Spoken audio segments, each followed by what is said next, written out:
Up until now, we've only ever dealt with one function on a plane. However, if we want more, that's what we'd consider a piecewise defined function. So for example, one piecewise could be f of x is equal to 1 minus x when x is less than or equal to negative 1, and x squared when x is greater than negative 1. So, if we were to go ahead and graph this on a plane, we know that our first equation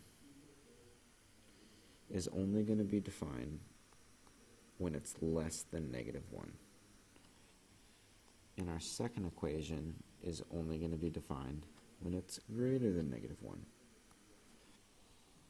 So if we were to get our first point for this top equation, f of negative 1, we would find is 1 minus negative 1 is negative 2, or is positive 2, sorry. So we'd plot that at negative 1 comma 2. And that graph is going to look something like that because it has a negative slope. And for the second one, if we were to find f of negative 1, we'd see that that's going to be negative 1 squared, which is just 1. So we'd plot that right here.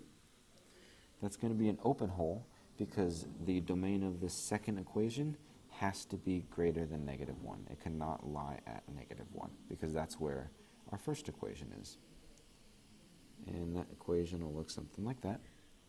So this is the graph of our piecewise function. We see that it still passes the vertical line test because if we were to draw a vertical line at any point on this graph, it would never cross our function at more than one point. That's a piecewise defined function.